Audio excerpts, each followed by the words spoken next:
We want continue regularise करो, रफीक साहब आगे बढ़ो, हम तुम्हारे साथ हैं, रफीक साहब आगे बढ़ो, हम तुम्हारे साथ हैं। सिंबॉलिक प्रोटेस्ट यहाँ पर हुआ और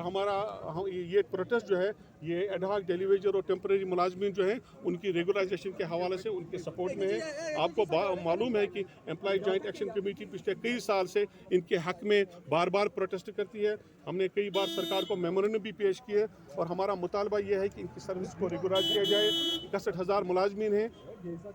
जो सरकार ने उसूली तौर तस्लीम किए हैं और एम्प्लॉय जॉइंट एक्शन कमेटी के साथ एक एग्रीमेंट भी है पिछली सरकार का कि उन्होंने उसूली तौर तस्लीम किया है कि ये लोग जेन्युइन हैं, जेन्युइन अपॉइंटमेंट्स हैं और सरकार ने कहा है कि बार बार हमें आश्वासन दिया, यकीन दिया कि इनकी सर्विस को रेगुलराइज किया जाएगा, लेकिन आज तक मसला हल नहीं हुआ। हम एक बार फिर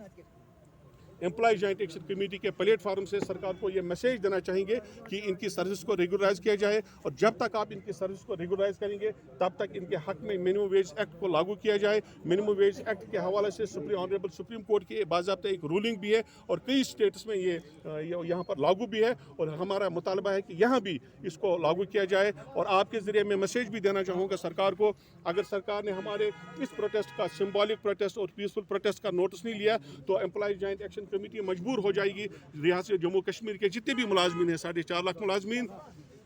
सारे के सारे सड़कों पर निकल आएंगे और इन गरीब मुलाजमीन जो हैं जो लाचार मुलाजमीन हैं इनके हक में हम प्रोटेस्ट करेंगे और उस प्रोटेस्ट के आड़ में जो हालात पैदा होंगे सरकार पर जिम्मेदारी आएगी।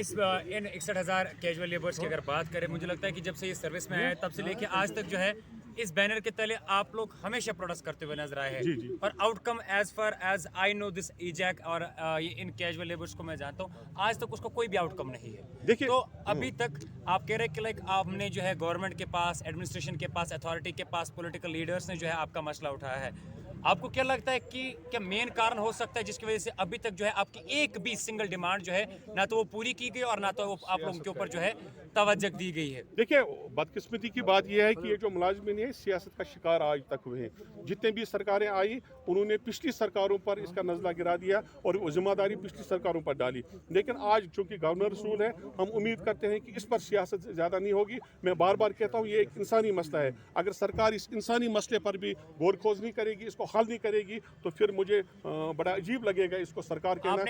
आपने एलजी मनोज सिन्हा तक क्या कभी उनसे बात करने की कोशिश करी? क्या कभी आपको वक्त मिला उनसे बात करने की ताकि आप इन एम्प्लॉयज के बारे में जो उनसे बात करने की कोशिश करेंगे? अगर किया है तो उनकी तरफ से रेस्पॉन्ड क्या है? देखिए अभी हमारी एलजी साहब से कोई मुलाकात नहीं हुई, लेकिन मैं बजाज खुद वर्दी चीफ सेक्रेटरी साहब से मिला हूँ, उनको मेमोरेंडम पेश किया है और जितने भी एडवाइज़र साहिबान हैं, बशीर खान साहब थे, तब फारूक साहब थे, भटनागर साहब थे, सबको मैंने बजाज खुद मेमोरेंडम पेश किया गया है इनके मुतालबात के हवाले से और मुतालबा किया है कि इनकी सर्विस को रेगुलराइज किया जाए। हमें आश्वासन मिला, हमें यकीन मिला, लेकिन मसला जूं का तूं है। इस बार हम फिर सड़कों पर निकल आए और हमारी ये डिमांड है कि फ़ौरन और जल्द इनकी सर्विस को रेगुलराइज किया जाए, इनके हक में मिनिमम वेज एक्ट लागू किया जाए और अगर सरकार इस बार भी इनका मामला हल नहीं करेंगे तो हम एक्सट्रीम कदम लेने पर मजबूर हो जाएंगे, जिसकी तमाम तर जिम्मेदारी सरकार की होगी। आपके कहने के मुताबिक चीफ सेक्रेटरी ने जो है कोई रेस्पॉन्ड नहीं दिया, तो अभी तक आपने एलजी का दरवाज़ा क्यों नहीं खटखटाया? हम कोशिश कर रहे हैं, वर्दी एलजी साहब से